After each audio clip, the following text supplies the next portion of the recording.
El anfiteatro romano estuvo rodeado por una calle que se adaptaba a la forma curva de este edificio. La arena del anfiteatro, con 64,5 metros en su eje mayor y con 41,2 en su eje menor, tiene en el centro una gran fosa que se cubría con un entarimado de madera para el desarrollo de los juegos. Los romanos utilizaron opus caementicium, hormigón, para construir el núcleo del anfiteatro, por la solidez que aportaba este tipo de fábrica. Emplearon cal, cantos y arena de río, así como anfibolitas, tipo de piedra, de tamaño medio.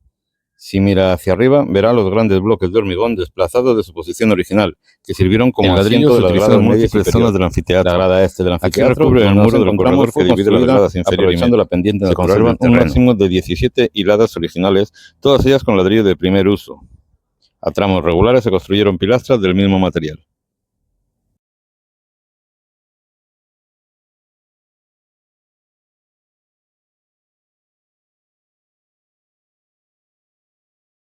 Estamos en el pasillo que, mediante escaleras, daba acceso a las gradas media y superior. Augusto, bajo cuyo mandato se construyó este anfiteatro, asignó las gradas altas a los esclavos y a los pobres. A diferencia del teatro, aquí en el anfiteatro hombres y mujeres podían sentarse juntos a contemplar los combates. El anfiteatro tiene 3 puertas monumentales destinadas a autoridades y organizadores de los eventos y 13 accesos para el público que acudía a ver los espectáculos. Los combates en pareja o en grupo solían realizarse por la tarde. Era habitual que un árbitro y su ayudante hicieran cumplir las reglas de la lucha mediante el uso de la vara si era necesario. La música era otro elemento fundamental para marcar las fases del espectáculo, que comenzaba con un duelo entre 2 jinetes a caballo para después combatir el resto por parejas según armas y experiencia. Es probable que por esta puerta salieran los gladiadores victoriosos. Por los accesos laterales se subía a las gradas superiores. En el siglo I, el emperador Augusto prohibió la muerte en la arena, aunque después otros emperadores levantaran la prohibición. La lucha de gladiadores premiaba la habilidad en los movimientos y la fuerza, pero eran frecuentes las caídas, golpes, cortes y heridas que deformaban con cicatrices el cuerpo y rostro de los luchadores. Cuidado con el murmillo, se esconde tras su escudo rectangular y ataca solo para dar el golpe final. Este gladiador se distinguía por su espada, escudo y las protecciones en los brazos y en las piernas. Un gran casco cubría su cara, solo veía de frente por los pequeños orificios. La dieta habitual la componía carne, cebada y alubias para rendir más. Infusiones con cenizas de hueso y madera ayudaban a fortalecer los huesos. La noche antes del combate se les ofrecía una cena especial y abundante. Todos los gladiadores se formaban en escuelas especiales llamadas ludus. Allí entrenaban y vivían junto a sus familias hasta su liberación o su muerte.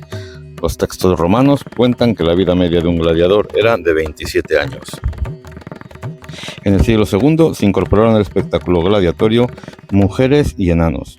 La doble moral romana privaba a los gladiadores del honor y otros derechos. El contacto con la sangre y la muerte los convertía en indignos.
El teatro era uno de los símbolos de romanidad y poder imperial.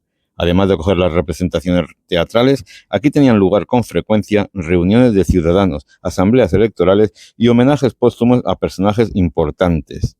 Las imágenes del emperador y su familia eran trasladadas desde el templo de culto imperial hasta las estancias sagradas del teatro, donde quedaban expuestas con motivo de festividades y actos públicos.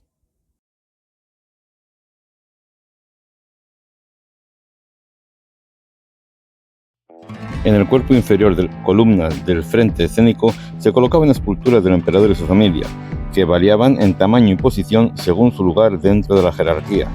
En el cuerpo superior de columnas se instalaban las imágenes de los dioses, garantizando así la difusión de la ideología de una cultura religiosa y política bajo la figura del emperador.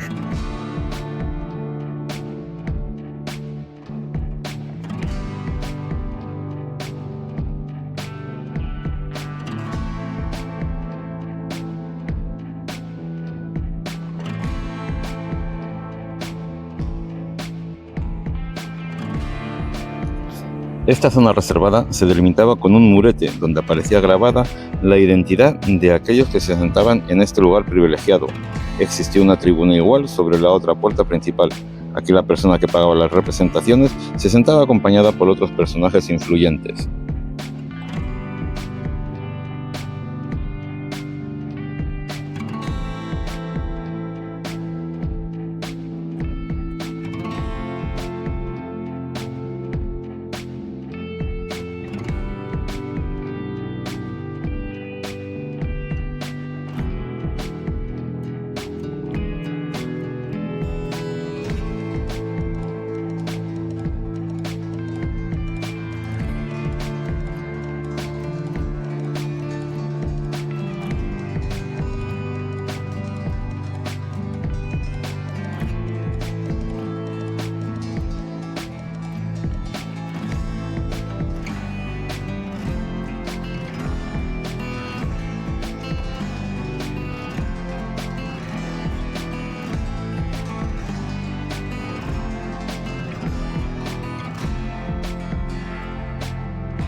La habitación que tenemos delante fue construida a principios del siglo I de nuestra era. En sus paredes se conservan restos de 5 fases decorativas que alternan mármol y pintura. En origen estuvo techada y decorada con estatuas de mármol colocadas en hornacinas. El suelo de la habitación, realizado con losetas de mármol, tiene varias reformas, todas romanas. Empotrada en el umbral de mármol existió una cancela de metal que restringía el acceso al interior. Augusto buscó con desesperación un sucesor en su familia. Con el hombre más poderoso jugaba el destino. Solo le vivió una hija, Julia, y por ella adoptó a sus nietos y a sus hijastros. Tras la muerte de Augusto, Tiberio, hijo mayor de Livia, heredó el imperio y creó un gobierno dinástico basado en la sucesión de un varón. Si Augusto había convertido en dios a su padre adoptivo Julio César, ¿no podría Tiberio divinizar a su padrastro Augusto? Emperadores, hombres que al morir eran ascendidos a la categoría de dioses y para los que se levantaban templos donde rendirles culto. El Teatro de Augusta Emérita dispuso con el jardín porticado de una sala conocida actualmente con el nombre de Aula Sacra, lugar excepcional de propaganda donde mostrar la sucesión dinástica. Se decoró con alabastros de Egipto y mármoles de Grecia y de la actual Turquía. Placas cuadradas de colores blanco, amarillo, anaranjado y negruzco que se conservan aún hoy formando el suelo de esta estancia singular. En su interior se encontró la cabeza de Augusto cubierta con la toga como sacerdote máximo de la religión oficial romana. En el año 27 antes de nuestra era, el Senado y el pueblo de Roma concedieron a Cayo Julio César el título de Augusto, un honor personal y permanente que pasó a formar parte de su nombre. Según Suetonio, autor romano que escribió sobre la vida del emperador, algunos senadores propusieron llamarlo Rómulo, como el fundador de Roma. Prevaleció el nombre de Augusto que la tradición daba a los lugares sagrados. En las familias que gobernaron el Imperio Romano, a lo largo del tiempo, solo el emperador tuvo derecho a esta distinción, junto a su esposa y su madre. Livia, la esposa de Augusto, fue la primera mujer que gozó este privilegio. Augusto gobernó y administró su imperio siendo inteligente, protector despiadado como una esfinge. Este ser fantástico que partió varón desde Egipto, pasó por Grecia para transformarse en mujer, llegó a Roma y convertida en mito fue símbolo de poder. El emperador la llevó grabada en sello para firmar documentos y la hizo marcar en algunas monedas como un signo de la nueva era. En el Teatro de Augusta Emérita, 2 imponentes esfinges delimitaban las gradas reservadas a élite política.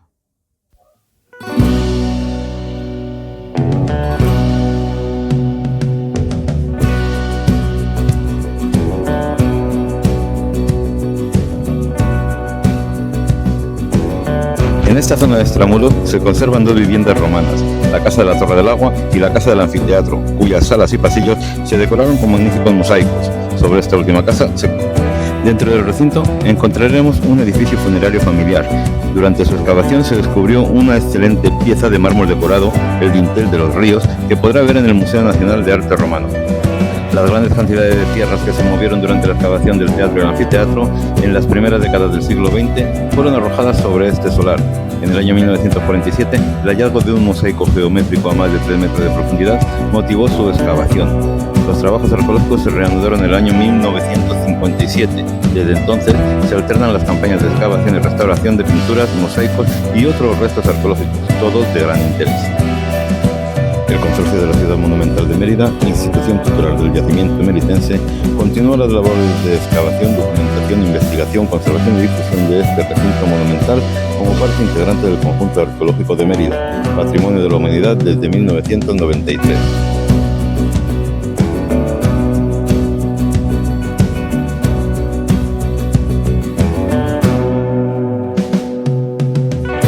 Aquí tenemos delante el patio central, peristilo, que en época romana fue el auténtico corazón de la casa. Si usted fuera un habitante de Augusta Emerita y viniera a visitar al propietario de la vivienda, esperaría aquí a ser recibido mientras un esclavo anunciaba su presencia.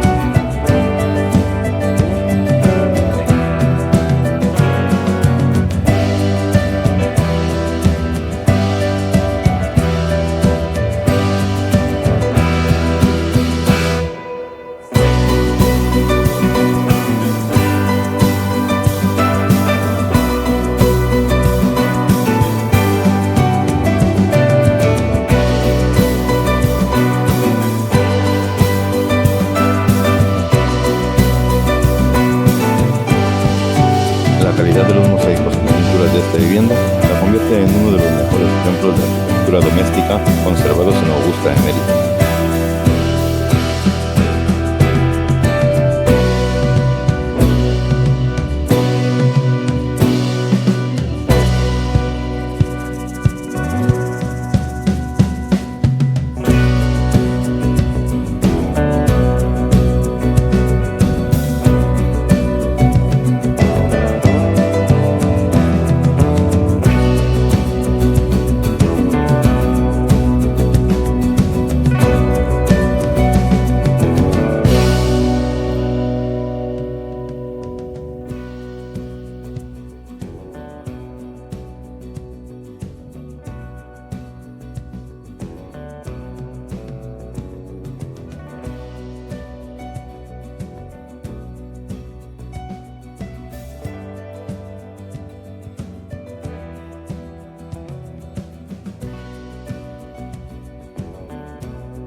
El enterramiento que tenemos delante conserva parte de la caja de ladrillos y la cubierta abovedada que sobresalía al exterior, sellada por un mortero impermeable.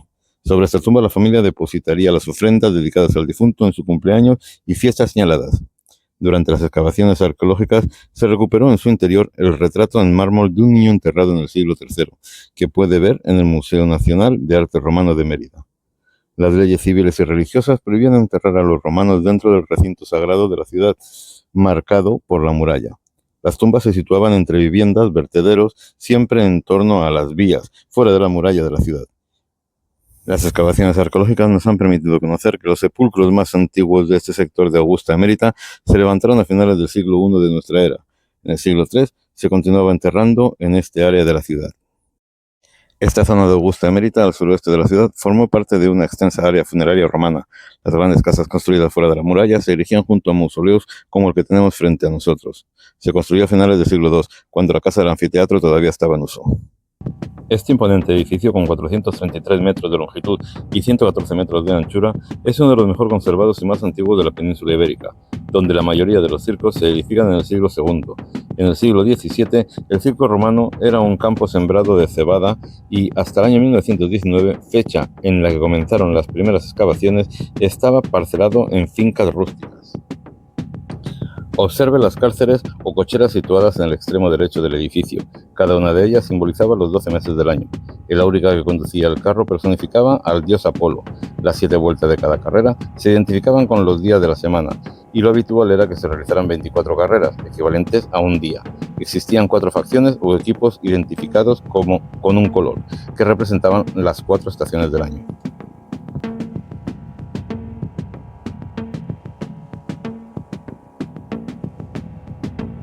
De la espina o barrera central, sabemos que el primer estudio de la espina en el siglo XVI sirvió para conocer su longitud, que se estableció en 125 pasos según las medidas de la época. Los grabados del siglo XIX muestran la espina semienterrada. A principios del siglo XX se realizó la primera excavación en el circo. Entonces aparecieron un resto de mármol que cubrió los muros de la espina. Los Juegos Circenses estuvieron íntimamente unidos a la historia de Roma y profundamente marcados en origen por la presencia de dioses. Las primeras celebraciones estuvieron vinculadas a la fiesta de ciertas divinidades y por esta razón los ludus circenses se realizaban precedidos de un desfile triunfal de carácter religioso llamado pompa. Con el paso del tiempo, fueron perdiendo su sentido religioso y terminaron por transformarse en actos lúdicos con un fin puramente festivo, organizados tanto para realzar un acontecimiento destacado como para conmemorar una festividad religiosa. El Circo de Mérida es uno de los más antiguos conocidos en el territorio peninsular. Sus restos, hoy próximos al casco urbano, han llamado siempre la atención de eruditos y viajeros que desde el siglo XVI han venido dando cuenta de su existencia. La investigación arqueológica efectuada en el recinto fue iniciada en 1919, continuándose hasta nuestros días. Las carreras de carros en los circos tienen su origen en los consualia, antiquísimos juegos celebrados en honor de Consus, dios del consejo. Aunque también se celebraban otros tipos de espectáculos, los que más pasión despertaban eran las carreras. Los 2 tipos de carros más populares fueron las vigas, tiradas por 2 caballos, y las cuadrigas por 4. Los competidores debían dar 7 vueltas en torno a la espina o barrera central, situada en el centro de la arena, lo que supone una distancia de unos 5 kilómetros, que se cubría en apenas 10 minutos. Dada la fragilidad de los carros, eran frecuentes espectaculares accidentes que los romanos llamaban naufragium. La victoria no dependía solo de la velocidad, sino también de las estratagemas de los áurigas, que solían zigzaguear para cortar el paso a los oponentes y salvar sin dificultad los giros en las metae, situadas a ambos extremos de la espina. Los aficionados repartían sus pasiones entre distintas facciones, cada una identificada por un color. A partir del Imperio fueron 4, la blanca, la verde, la azul y la roja. Los carros, la vestimenta del auriga y los arreos y aderezos de los caballos llevaban el color distintivo de su facción. De vuelta a la ciudad podemos observar el arco de Trajano.